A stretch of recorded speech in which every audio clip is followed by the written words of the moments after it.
नमस्कार दोस्तों, एक बार फिर से आरव मेडिकल एकेडमी में आप सभी का स्वागत है।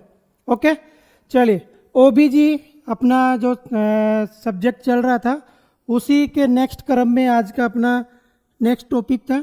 ठीक है, और आज का जो टॉपिक है यदि उसको अपन बात करें उससे पहले उसके बारे में थोड़ा सा अपन बात कर लेते हैं कि वो टॉपिक एक ऐसा टॉपिक है जो कि मेरे नज़रिए से मानना है कि गायनिक ऑप्स का एक नीम है, रूट पॉइंट है ना।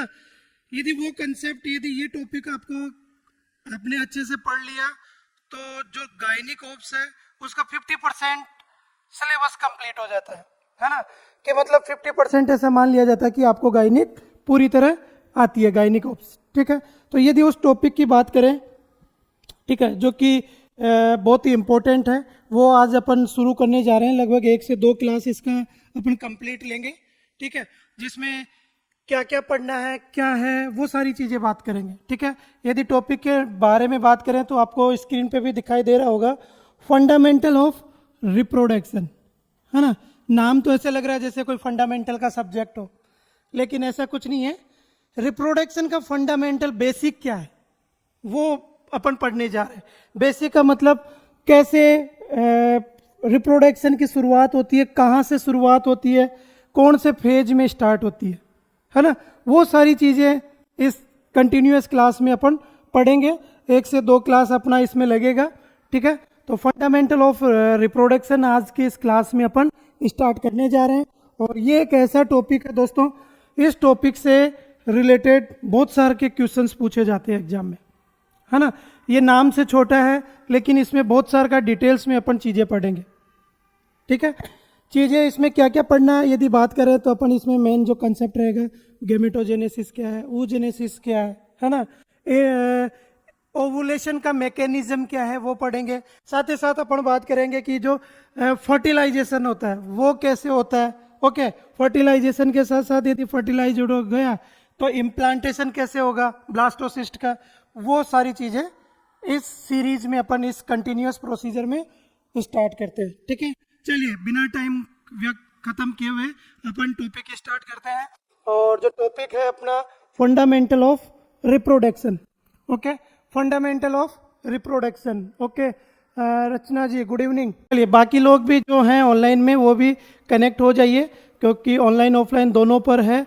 और ये एक ऐसा कंसेप्ट है जिसपे पढ़ना बहुत ही जरूरी है बहुत कॉम्प्लिकेटेड, लेकिन अपन यहाँ पर पढ़ेंगे एकदम सिंपल लैंग्वेज में, है ना। सिंपल ऐसा कि 0 से स्टार्ट करते हैं अपन, शुरू से बोलते आ रहे हैं एकदम फंडामेंटल ऑफ रिप्रोडक्शन का 0 से स्टार्ट करेंगे और 0 से लेके एंड तक लेके जाएंगे। सबसे पहले अपन ने बात की कि fundamental of reproduction, fundamental of reproduction, fundamental of reproduction क्या है उसके बारे में सबसे पहले बात करते हैं कि इस फंडामेंटल ऑफ रिप्रोडक्शन में अपन को पढ़ना क्या क्या है ना, ताकि पता रहे कि चीज़ें कंसेप्ट कौन कौन सी क्लियर करनी है। यदि अपन बात करें कि पढ़ना क्या है, तो यदि टॉपिक की बात करें तो यहाँ पर अपन सबसे जो पहला है वो अपन पढ़ेंगे यहाँ पर गैमेटोजेनेसिस।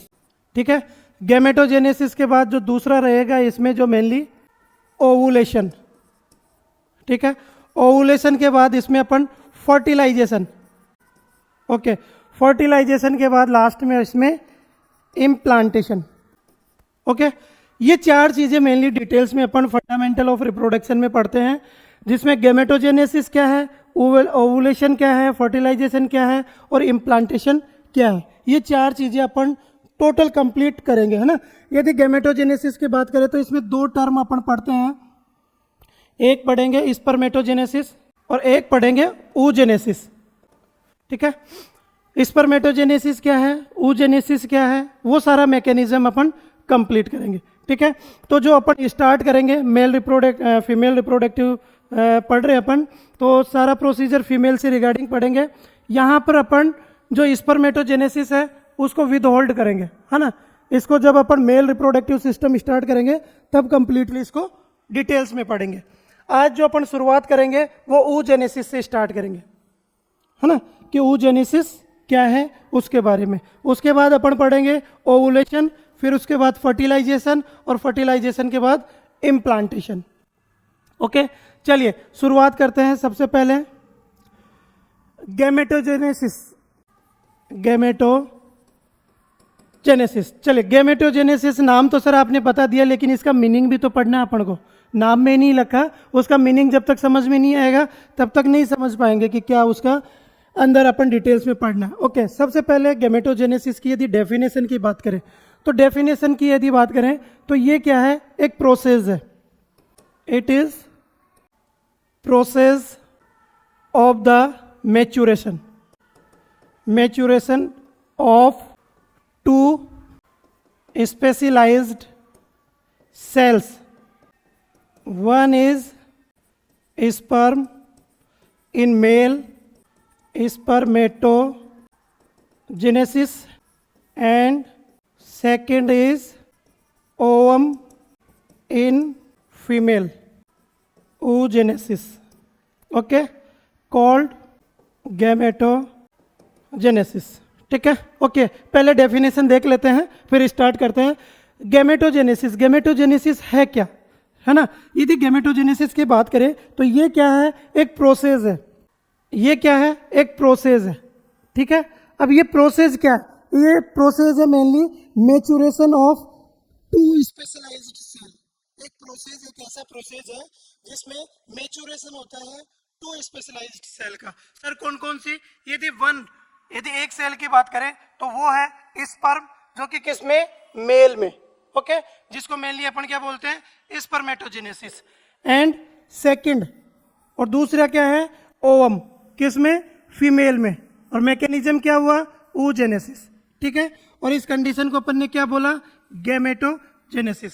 ठीक है, देखिए वो गैमेटोजेनेसिस एक ऐसी प्रोसीजर है जिसमें मैच्योरेशन होता है दो स्पेशलाइज्ड सेल का।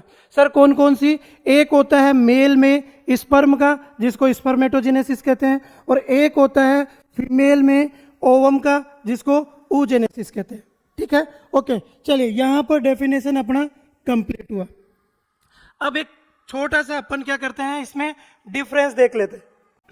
ओके, डिफरेंस किसमें सर, स्पर्मेटोजेनेसिस क्या है और oogenesis क्या है। ठीक है, क्योंकि दोनों में डिफरेंस तो समझना होगा ना। यदि डिफरेंस की बात करें तो जो स्पर्मेटोजेनेसिस है उसमें क्या है, फॉर्मेशन हो रहा है किसका, ओवम का। ठीक है, यदि oogenesis की बात करें तो oogenesis में फॉर्मेशन, सर किसका फॉर्मेशन, ओवम का फॉर्मेशन।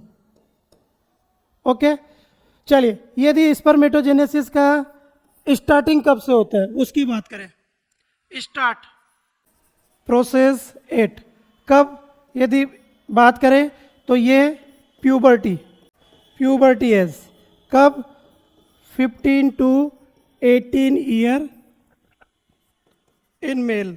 सॉरी, यहाँ पर थोड़ा सा अपन कंफ्यूज थे, स्पर्मेटोजेनेसिस। ठीक है, यहाँ पर स्पर्म, ओके, थोड़ा सा कंफ्यूजन हो गया था। स्पर्म है, स्पर्मेटोजेनेसिस में फॉर्मेशन स्पर्म। ओके, चलिए ये यदि oogenesis की बात करें, oogenesis में यदि स्टार्ट प्रोसेस 8 कब हो रहा है सर, यदि स्टार्टिंग बात करें फीटल लाइफ फीमेल। ओके, चलिए वापस अपन समझते हैं। सर क्या बोला, डिफरेंस अपन ने बात की स्पर्मेटोजेनेसिस और oogenesis। सबसे पहले बात करते हैं स्पर्मेटोजेनेसिस क्या है, फॉर्मेशन है जिसमें मेनली किसका फॉर्मेशन होता है, एक प्रोसीजर है जिसमें फॉर्मेशन होता है किसका, स्पर्म का। ठीक है, यदि इस प्रोसीजर की बात करें कि ये मेल में स्टार्ट कब होती है, ठीक है, तो यदि इसके स्टार्ट की बात करें तो ये प्यूबर्टी में स्टार्ट होती है। ओके, यदि मेल की प्यूबर्टी एज की बात करें तो 15 to 18 ईयर। ओके, प्यूबर्टी मतलब जब मेल में सेकेंडरी सेक्सुअल कैरेक्टरिस्टिक्स डेवलप होना स्टार्ट होते हैं, है ना, वो प्यूबर्टी एज। ठीक है, मेल में। ओके, चलिए मतलब जैसे ही लड़का है, बॉय है, तो जिसकी उम्र यदि 15 साल होगी उसके बाद स्पर्मेटोजेनेसिस का फॉर्मेशन स्टार्ट होगा। मतलब अपन ये बोलेंगे कि 18-15 साल के बाद उस मेल में क्या निर्माण होना स्टार्ट होता था, स्पर्म का फॉर्मेशन होना स्टार्ट हो जाता है। ठीक है, चलिए इसके बाद अपन ने बात की है oogenesis। यदि oogenesis की प्रोसेस की बात करें तो ये प्रोसेस क्या है, formation of to the ovum. Ovum के फॉर्मेशन को क्या बोलते हैं, oogenesis। अब सर ये स्टार्ट कब होता है? तो ये जो स्टार्ट होता है ये होता है फीटल लाइफ। फीटल लाइफ से मतलब है कि जब कोई मदर कंसीव करती है और कंसीव करने के बाद यदि जो अंदर प्रोडक्ट है वो फीमेल प्रोडक्ट है ना, तो जब फीमेल यदि गर्भ के दौरान है, यदि प्रेगनेंसी के दौरान ही है, तो उसी टाइम से क्या होता है, फीटल लाइफ से ही oogenesis का मैकेनिज्म स्टार्ट हो जाता है। ओके, मेल का कब होता है? जब वो 15 साल का होता है सर। और फीमेल में कब होता है? जब फीमेल माँ के पेट में रहती है ना जी, माँ के पेट में, फीटल लाइफ में, तभी ये मैकेनिज्म स्टार्ट हो जाती है ना। तो दोनों प्रोसीजर में डिफरेंस समझ में आ गया। मतलब ये बोल सकते हैं कि जो फीमेल्स है पूरा परिपूर्ण है, ज्ञान का पूरा नॉलेज है। कब से? क्योंकि इन्होंने तो अपने माँ के पेट में ही सीखना स्टार्ट कर दिया है ना। ओके, और मेल है वो कब? बाहर, जब दुनियादारी देखता है तब उसके बाद उसका स्पर्म का फॉर्मेशन, स्पर्मेटोजेनेसिस का प्रोसीजर स्टार्ट होता है। ठीक है, चलिए इसमें नेक्स्ट यदि अपन और बात करें ये हो गया। अब यहाँ पर अपन ने बात की थी कि जो स्पर्मेटोजेनेसिस है उसको अपन डिटेल्स में देखेंगे जब मेल रिप्रोडक्टिव सिस्टम पढ़ेंगे। ओके, तो यहाँ पर अपन शुरुआत कर रहे हैं किसका? oogenesis का। किसका? oogenesis के बारे में बात करते हैं। ठीक है, सबसे पहले अपन को पता हो गया कि oogenesis क्या है। एक प्रोसेस है जिसमें फॉर्मेशन होता है किसका? ओवम का। पहले इसका मीनिंग का अपन देख लेते हैं, इसका मीनिंग का डेफिनेशन क्या है, इसका वर्ड क्या बोलता है। तो देखिए जो डबल ओ है वो इंडिकेट करता है किसको? oocyte को और ओवम। ओके, और जो जेनेसिस है वो जेनेसिस किसको इंडिकेट कर रहा है? फॉर्मेशन। ठीक है, फॉर्मेशन, oogenesis, ऊ मतलब oocyte या ओवम फॉर्मेशन। इट मीन्स अपन ये बोल सकते हैं फॉर्मेशन ऑफ oocyte या ओवम, उसको क्या बोलेंगे? oogenesis। ठीक है, समझ में आ रहा है? ओके, ये अपन ने इसका डेफिनेशन समझ लिया। अब चलिए, अब अपन स्टार्ट करते हैं कि ये प्रोसीजर स्टार्ट कैसे होती है। ये तो सर आपने बता दिया कि ये फॉर्मेशन हो गया, और ये स्टार्ट कब होता है? फीटल लाइफ में। फीटल लाइफ जब फीमेल माँ के पेट में रहती है तभी से ये मैकेनिज्म स्टार्ट हो जाती है। ठीक है, देखिए एकदम स्लोली अच्छे से पढ़ते जा रहे हैं, फिर भी यदि कोई डाउट हो तो आप कमेंट्स में लिख सकते हैं और पूछ सकते हैं। ओके, चलिए स्टार्ट हो गया। अब अपन स्टार्ट करते हैं कि oogenesis का मैकेनिज्म फीटल लाइफ में कैसे स्टार्ट होते हैं। ठीक है, चलिए oogenesis। ठीक है, कब स्टार्ट हो रहा है? फीटल लाइफ जब फीमेल माँ के गर्भ में है उसी से दौरान ये स्टार्ट हो जाता है। ठीक है, अब स्टार्टिंग प्रोसीजर पढ़ रहे हैं, अच्छे से समझिएगा। ठीक है, क्योंकि यहीं से अपन एक कहानी नुमा, एक स्टोरी रूप में इसको पढ़ेंगे। ठीक है, चलिए सबसे पहले बात करते हैं जो oogenesis है फीटल लाइफ में होता कैसे, प्राइमरी स्टेज कौन सी है। यदि प्राइमरी स्टेज की अपन बात करें, ये क्या फीटल लाइफ का है और कौन से टाइम का? जब उस फीटल लाइफ में 8 वीक की प्रेगनेंसी हो रही है। ठीक है, अब उस 8 वीक की प्रेगनेंसी में क्या क्या देखने को मिलता है, क्या क्या चेंजेज होता है? तो उसमें क्या होता है? एक योक सेक होता है। क्या होता है सर? योक सेक। उस योक सेक में क्या होती है? एक स्पेसिफिक सेल्स प्रेजेंट रहती है जिनको क्या बोलते हैं? जर्म या स्टेम सेल्स। ठीक है, कब की कंडीशन है? ये हो रहा सर 8 वीक में। ओके, जब मदर कंसीव करने के बाद जब 8 वीक की प्रेगनेंसी होती है तब उस दौरान क्या होता है? उस दौरान होता है सर एक योक सेक का फॉर्मेशन होता है, और उस योक सेक में एक स्पेशलाइज्ड सेल प्रेजेंट होती है। ठीक है, उस सेल का नाम क्या है? जर्म सेल या स्टेम सेल्स। जर्म सेल या स्टेम सेल्स की अपन एक यदि इसका कैरेक्टर की बात करें तो ये क्या है? ये कैरेक्टर रखती है एक न्यू डेवलप सेल्स में डेवलप होने में इसकी क्वालिटी होती है। मतलब ये स्टेम सेल्स अलग अलग न्यू सेल्स डेवलप करने में कैपेबल होती है। ठीक है, ओके सर, ये पढ़ लिया। चलिए 8 वीक ये कब है? फीमेल एम्ब्रियो और सर अब ये क्या लिखा आपने? मतलब जो फीमेल है एम्ब्रियो फेज में और फीटस फेज में तब होती है जब ये सारा मैकेनिज्म कंटिन्यूअस होता है।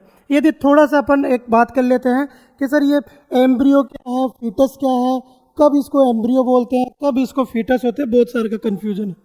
सर इस कन्फ्यूजन को यदि क्लियर करें अपन तो देखिए, यदि 0 से 14 डेज की बात करें, 14 डेज है ना, और एक होता है 15 डेज से 8 वीक, और सर एक है 9 वीक टू टर्म या डिलीवरी। ठीक है, ओके। चलिए अब इसको थोड़ा सा समझ लेते हैं अपन। ओके, 0 से 14 दिन, यदि माँ ने आज कंसीव किया तो 0 डे से लेकर 14 दिन तक का यदि प्रोडक्ट को अपन क्या बोलते हैं, ओवम। ठीक है, उसको ओवम बोलते हैं। और 15 दिन से लेकर 8 वीक तक का जो अंदर प्रोडक्ट होता है उसको अपन क्या बोलते हैं, एम्ब्रियो। ठीक है, ओके। अब एम्ब्रियो के बाद यदि 9 वीक से लेकर डिलीवरी तक जो प्रोडक्ट अंदर रहता है, माँ के पेट में रहता है, उसको क्या बोलते हैं, तो उसको बोलते हैं अपन फीटस। क्या बोलते हैं, फीटस। ठीक है, तो यहाँ पर कंफ्यूजन नहीं होना, अपन ने लिखा है एम्ब्रियोनिक और फीटस। ठीक है, तो यहाँ 8 वीक, तो 8 वीक मतलब कौन सा है, अभी जो अंदर प्रोडक्ट है ना जी, वो एम्ब्रियो फेज में ही है। ठीक है, मतलब वो अभी एम्ब्रियो ही है। उसी दौरान क्या होता है, ये मैकेनिज्म oogenesis स्टार्ट हो जाती है। कैसे, उसी दौरान योग सेक का फॉर्मेशन, योग सेक में स्पेशलाइज्ड सेल प्रेजेंट रहती है, जर्म सेल और stem cells. Germ cell, stem cells क्या होती है, इनमें एक क्वालिटी होती है कि ये न्यू सेल्स को जनरेट करने में कैपेबल होती है। ठीक है।